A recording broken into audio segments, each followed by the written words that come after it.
Au plus profond de chacun de nous s'étend une terre sauvage. C'est une étendue vaste, sans nom, qui appelle désespérément à la guérison, un royaume caché dans les recoins les plus obscurs de l'âme humaine. Ce n'est pas un lieu que l'on peut percevoir à l'œil nu, ni un point que l'on peut situer sur une carte géographique, et pourtant, c'est un territoire que nous portons en nous à chaque instant, à travers chaque respiration et chaque pas que nous faisons sur cette terre.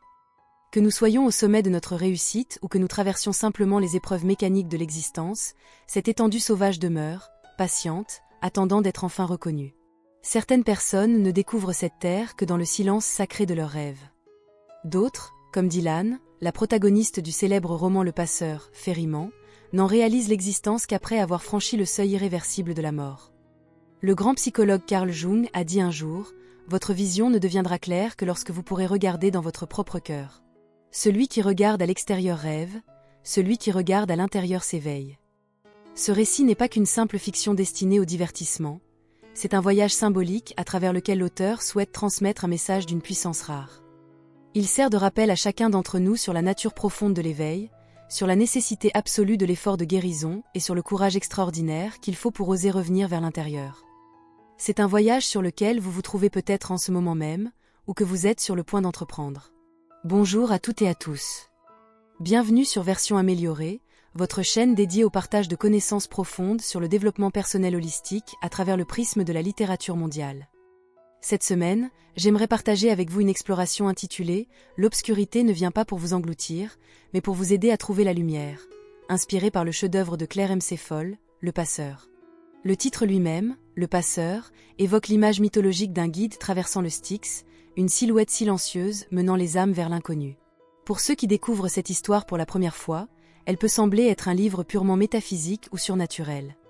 Pourtant, caché sous cette façade illusoire, se trouvent des aperçus d'une vie très réelle. Ce sont les fils de l'expérience qui s'entrelacent avec le voyage de chaque personne à travers ce monde, l'expérience de l'égarement, la douleur de l'isolement et le chemin final vers l'illumination. Ce livre n'est pas seulement un récit captivant. C'est un miroir reflétant le moi intérieur, laissant derrière lui une philosophie profonde qui nous aide à vivre de manière plus significative et plus complète. Dès sa sortie, ce roman a touché le cœur de millions de lecteurs, devenant instantanément un best-seller international traduit dans plus de 33 langues. Si vous vous débattez encore à l'un des nombreux carrefours de la vie, si vous vous sentez confus et incertain sur la manière d'avancer après des traumatismes passés, ou si vous vous sentez parfois paralysé par une impasse existentielle, ce livre peut vous aider à trouver la guidance nécessaire pour vos prochaines étapes. Maintenant, installez-vous confortablement et écoutez les réflexions que nous partageons aujourd'hui. Tout le monde possède une étendue sauvage, sombre et désolée dans son cœur, un lieu qu'il faut un jour traverser pour guérir. Notre histoire commence avec Dylan, une jeune fille vivant dans une famille fracturée par le divorce. À seulement 15 ans, elle faisait déjà face à un niveau de solitude profonde et de traumatisme émotionnel que beaucoup d'adultes trouveraient difficile à supporter. À la maison, sa mère, perpétuellement occupée, n'avait jamais vraiment cherché à la comprendre. Elle partageait une maison, mais n'avait rien à se dire. Elles étaient des étrangères vivant sous le même toit. À l'école, la situation était pire encore. Dylan était harcelé et isolé par ses camarades de classe, ce qui lui donnait le sentiment de n'appartenir à aucun groupe, à aucun lieu. Un jour, se sentant totalement découragée et désespérée de trouver une connexion, elle monta dans un train pour rendre visite à son père qu'elle n'avait pas vu depuis longtemps. Elle espérait qu'il serait celui qui, enfin, la verrait vraiment. Mais le voyage fut interrompu par un désastre soudain et terrifiant. Dans un tunnel obscur, le train dérailla, et dans ce moment fatidique, Dylan devint la seule victime mortelle de l'accident. Cependant, elle ne réalisa pas immédiatement qu'elle était morte. Elle sortit des décombres, s'attendant à voir des équipes de secours et un moyen de retourner à son ancienne vie. Au lieu de cela, elle se retrouva dans un paysage étrange et désolé où les lois de la physique semblaient s'estomper. Elle était une âme solitaire, égarée dans une terre sauvage où les énergies du yin et du yang s'entremêlaient. C'est là qu'elle rencontra Tristan. Il était son guide, son passeur, chargé de la mener à travers ce terrain dangereux vers un lieu où les âmes peuvent trouver le repos et, éventuellement, renaître. Au début, l'esprit de Dylan était dans le déni. Elle pensait être simplement piégée et que si elle continuait à marcher, elle pourrait rentrer chez elle. Mais Tristan dut l'aider à affronter la dure réalité. Elle ne faisait plus partie du monde des vivants. Pour avancer, elle devait traverser la terre dévastée. Au début, elle imaginait cet endroit comme une plaine paisible, peut-être un jardin magnifique avec des fleurs s'épanouissant partout. Mais après seulement 2 jours à suivre Tristan, elle découvrit que cette étendue sauvage était la manifestation de quelque chose de bien plus sombre. Le terrain était rempli de montagnes imposantes et stériles, balayées par un vent glacial qui la glaçait jusqu'à la moelle. Tout le paysage était enveloppé d'une teinte rougeâtre mystérieuse et menaçante. Le plus effrayant de toutes étaient les spectres, cette obscurité maléfique qui rôde dès que la nuit tombe. Ces entités ont soif de dévorer les âmes errantes, les entraînant vers les profondeurs les plus abyssales d'un gouffre éternel d'où la lumière du soleil ne perce jamais. Dylan ressentit d'abord un profond ressentiment envers Tristan. Elle le blâmait de la conduire à travers un endroit aussi bizarre et terrifiant. Mais au fur et à mesure que le voyage progressait, elle commença à comprendre une vérité fondamentale. L'étendue sauvage n'était pas un lieu objectif existant indépendamment d'elle. Le chemin que chaque âme doit emprunter est une manifestation directe de ses propres pensées intérieures, de ses peurs les plus profondes et des fantômes non résolus de son passé. Les monstres à l'extérieur n'étaient que des reflets du tumulte intérieur. En fait, l'étrange terre sauvage de ce roman ne représente pas seulement ce qui se passe après la mort. C'est un message métaphorique profond pour les vivants. Chaque personne qui respire encore dans ce monde porte une terre sauvage en elle. Nous avons tous nos montagnes arides de stress et nos vents cinglants de doute de soi. Avant que Dylan ne monte dans ce train, elle vivait dans une société qui semblait paralysée et froide. Son école était un lieu de standardisation sans âme, où les élèves étaient traités comme des machines, censés débiter des platitudes vides dans l'espoir de changer un jour leur destin. Mais en réalité, ce chemin ne menait nulle part. C'était une terre dévastée spirituelle qui préfigurait celle qu'elle traversait maintenant physiquement. Beaucoup de gens aujourd'hui vivent dans une torpeur similaire, paralysés par les attentes des autres, perdant leur authenticité et devenant aveugles au vide de leur propre âme. Comme Dylan, nous dérivons souvent dans un désert mental sans même réaliser que nous sommes perdus. L'auteur dépeint cette étendue sauvage comme une question urgente posée au lecteur. Le désert spirituel que vous bâtissez dans votre vie moderne pourrait-il être le précurseur de la terre mortelle que votre âme devra affronter plus tard? Dans cette terre sauvage, nous trouvons les ombres des peurs invisibles, le poids du ressentiment, le poison de l'arrogance et la violence d'une communication médiocre. Ce sont les ombres qui rôdent à nos côtés chaque jour. Alors, comment combattre et surmonter cette terre sauvage et obscure? L'univers a en réalité fourni à chacun d'entre nous 3 armes essentielles. Celles-ci ne sont pas destinées à détruire l'obscurité, car l'obscurité fait partie du tout, mais plutôt à vous aider à voir l'obscurité et à empêcher votre propre lumière de s'éteindre pendant que vous la traversez. Le premier principe est la compréhension que tout ce que vous voyez dans votre environnement est un reflet de votre moi intérieur. Alors que Dylan et Tristan traversaient la terre dévastée, elle remarqua que le temps était incroyablement étrange. Il changeait brusquement et violemment sans avertissement. Tristan lui expliqua que l'atmosphère était un reflet de son propre esprit. Si son cœur était calme et son esprit stable, le temps serait magnifique. Le ciel serait clair et le soleil brillerait doucement. Mais si elle se laissait consumer par la colère ou le désespoir, le ciel s'assombrirait immédiatement, les nuages tourbillonneraient dans une danse chaotique et le tonnerre gronderait. Plus son moi intérieur devenait sombre, plus la nuit devenait noire et dangereuse. Une fois que Dylan comprit cela, elle commença à apprendre l'art de la régulation émotionnelle. Elle apprit à préserver sa lumière intérieure pour que son esprit puisse rester serein dans n'importe quelle situation. En conséquence, le temps devint plus clément, le terrain moins traître, et ils purent trouver refuge. Ce phénomène métaphysique se produit en ce moment même dans votre propre vie. En psychologie, il existe un concept connu sous le nom des « effets de projection ». Il suggère que les traits que nous voyons chez les autres et les vibrations que nous recevons du monde sont souvent des manifestations de notre propre état interne. Quand vous commencez votre journée en vous plaignant, le monde autour de vous devient instantanément d'un gris terne et lourd. Vous vous tenez au milieu de ce cercle gris, émettant des ondes de ressentiment, et vous constaterez que vous attirez exactement les personnes et les circonstances qui justifient votre colère. Un dicton célèbre dit que le monde est comme un miroir.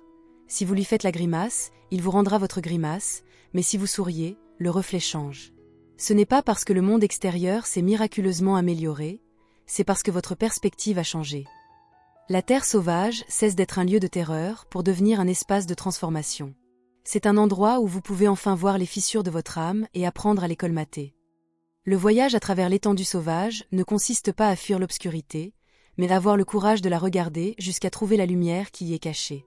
La lumière ne détruit pas l'obscurité, mais elle la rend impuissante. Là où il y a de la lumière, l'ignorance n'a plus de place pour se cacher.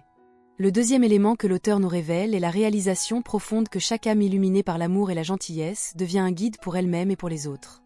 Dans l'histoire, Tristan, le guide des âmes, était en réalité une figure très solitaire et tragique. Il n'avait pas de vrai nom, pas d'apparence fixe, et pas de famille ou d'amis à lui. Il passait l'éternité à aider les autres, et pourtant les âmes qu'il guidait lui montraient rarement de l'émotion. Il le traitait comme un outil ou une « poubelle » pour leur frustration, lui en voulant souvent d'être le porteur de la mauvaise nouvelle de leur mort. Personne n'avait jamais éprouvé de sympathie pour son fardeau, ni ne s'était interrogé sur sa souffrance. Mais Dylan était différente. Elle le regardait avec un regard doux et la sincérité d'un cœur bon. Après avoir appris le secret de Tristan, qu'il devait changer de visage pour chaque âme et n'avait aucune identité propre, elle n'a pas seulement eu pitié de lui. Elle s'est sincèrement excusée pour sa colère passée et a cherché à le réconforter. Cet acte simple de bonté humaine a profondément ému Tristan. Plus tard, alors qu'ils étaient dans un ravin profond et que Dylan était entouré de milliers d'esprits vengeurs, Tristan fit quelque chose de sans précédent. Il risqua sa propre existence pour la sauver. Dylan lui demanda « Pourquoi risques-tu tout pour moi ?» Il aurait pu laisser son âme être prise, comme il avait vu arriver à d'innombrables autres au cours des siècles. Il répondit simplement que, bien qu'il en ait guidé beaucoup, elle était la seule qu'il avait vraiment vue comme un être digne de gentillesse. Cela illustre le principe selon lequel la gentillesse n'est jamais une rue à sens unique. C'est un écho qui résonne à travers l'univers. Plus vous donnez de la gentillesse, plus vous recevez de chaleur en retour. Si vous construisez un pont pour que quelqu'un traverse une rivière aujourd'hui, vous découvrirez peut-être que quelqu'un tracera un chemin pour vous aider à franchir une montagne demain. C'est cette sincérité mutuelle qui a réuni deux âmes perdues, et elles sont tombées véritablement amoureuses. Après avoir enduré de nombreuses épreuves, ils atteignirent le bord de la terre sauvage, la frontière finale. Dylan franchit la ligne de lumière vers le monde des « au-delà », mais Tristan fut arrêté par un écran invisible. Il ne pouvait pas la suivre. Ils furent forcés de se séparer sans une seule promesse de se revoir. Quand Dylan arriva dans ce nouveau monde, elle trouva ce qui ressemblait au paradis. C'était un lieu où les âmes vivaient éternellement, sans douleur et comblées par tout le confort matériel imaginable. Cependant, Dylan avait changé. Son voyage à travers la terre dévastée avait été un processus d'élévation spirituelle. Elle réalisa qu'un paradis sans Tristan n'était rien de plus qu'un château vide, une belle illusion dépourvue de tout sens réel. Elle rencontra une vieille femme qui vivait là depuis des siècles, qui lui dit que personne n'avait jamais réussi à retourner dans la terre sauvage une fois entré au paradis. Ceux qui avaient essayé s'étaient, disait-on, volatilisés en poussière. Dylan serait seule, sans guide, et les démons l'attendraient. Malgré les risques, elle n'hésita pas. Elle choisit la possibilité d'une destruction totale, plutôt qu'une éternité creuse. Elle hocha la tête fermement et franchit la frontière pour retourner dans l'obscurité. C'est le tournant de l'histoire. Auparavant, elle s'était enfuie dans la terre sauvage pour échapper à sa vie. Maintenant, elle y retournait pour embrasser sa vérité. Les démons l'entouraient, avides de son âme, mais son esprit était désormais concentré sur un seul but inébranlable, retrouver Tristan. Parce qu'il y avait de l'amour dans son cœur, il n'y avait plus de place pour la peur. Elle finit par le retrouver, et ils décidèrent de tenter l'impossible, retourner ensemble dans le monde des mortels en tant qu'être humain. Tristan hésitait, craignant les conséquences d'avoir brisé les règles ancestrales de l'univers, mais l'amour inconditionnel de Dylan lui donna la force de lui prendre la main. Lors de ce voyage de retour, c'est Dylan qui prit la tête. Elle était devenue son propre guide. Ceci nous amène au 3e niveau pour surmonter la terre sauvage. La réalisation que l'amour n'est pas seulement un compagnonnage, mais une opportunité d'éveil total. Tristan est un personnage fascinant, car son apparence change selon l'âme qu'il guide. Quand il menait un soldat, il apparaissait comme un officier de commandement. Quand il guidait un enfant, il ressemblait au Père Noël. Il devenait ce dont les gens avaient besoin pour se sentir en sécurité. Mais avec Dylan, il n'avait pas besoin de se transformer. Elle le voyait tel qu'il était vraiment, et non comme une image créée par ses propres attentes. Pour les autres, le passeur était une illusion qu'ils utilisaient pour apaiser leur peur. Pour Dylan, il était une réalité. Pourquoi était-ce différent pour elle ?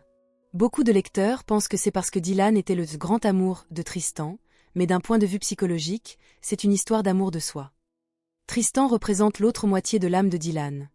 La part qui était forte quand elle se sentait faible, la part qui était lucide quand elle paniquait, et la part qui était protectrice quand elle était perdue. Il était un fragment oublié de son propre potentiel. En l'appelant par son nom et en l'embrassant, elle se réunissait avec la force cachée en elle-même. Quand les deux parties de son âme ont fusionné, elle n'a plus eu besoin de guide extérieur, car elle était devenue le guide de sa propre vie. Le passeur est plus qu'une simple romance. C'est un voyage d'introspection et d'autosalut. Il nous enseigne que lorsque nous sommes assez courageux pour nous aimer et nous guider vers l'harmonie, nous rentrons enfin à la maison. La maison est ce lieu de paix intérieure où nous pouvons être nous-mêmes complètement, sans masque ni rôle. Certains pourraient voir la fin de l'histoire, où ils retournent dans le monde matériel sombre au lieu de rester au paradis, comme une tragédie. Mais si nos âmes sont unies et que nous avons appris à aimer, le monde terrestre peut devenir notre propre paradis de liberté. Le monde n'a pas à changer pour que nous soyons heureux, c'est nous qui devons changer. Alors, quels que soient les obstacles rencontrés, nous ne serons plus jamais perdus. L'amour de soi s'exprime lorsque, au milieu de la peur et de la colère, vous choisissez de regarder à l'intérieur et de rester calme. C'est la capacité de cesser de compter sur les autres pour votre sentiment de valeur et de commencer à vous faire confiance.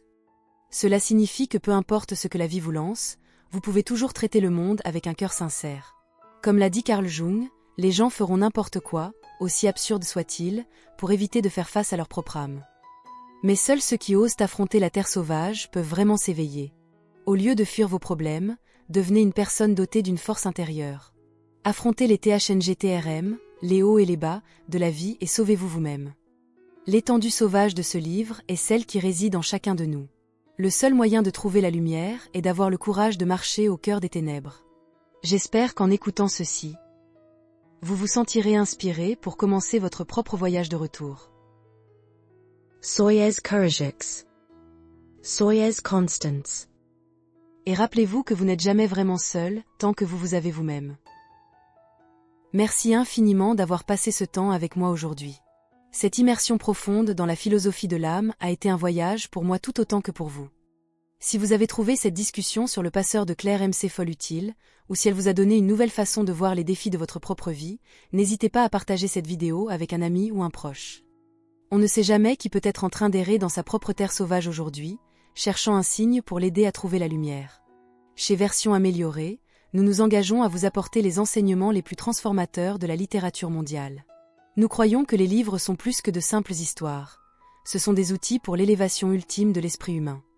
Si vous voulez continuer ce voyage avec nous et ne jamais manquer nos explorations hebdomadaires de la psychologie, de la philosophie et de la croissance personnelle, prenez un moment pour cliquer sur le bouton j'aime. Cela aide vraiment notre communauté à grandir. Et surtout, si ce n'est pas déjà fait, abonnez-vous et activez la cloche de notification. Nous publions de nouvelles vidéos approfondies chaque semaine, et nous serions ravis de vous compter parmi les membres permanents de notre famille grandissante de chercheurs de vérité et d'apprenants passionnés. Votre soutien est ce qui nous permet de continuer à créer ce contenu et à partager ces leçons profondes avec le monde. Merci encore pour votre temps, votre attention et votre belle énergie. Rappelez-vous, vous êtes votre propre guide. Vous avez la force de traverser n'importe quel désert. J'ai hâte de vous retrouver dans notre prochaine vidéo. D'ici là, continuez à regarder en vous, restez courageux et continuez à grandir. À bientôt.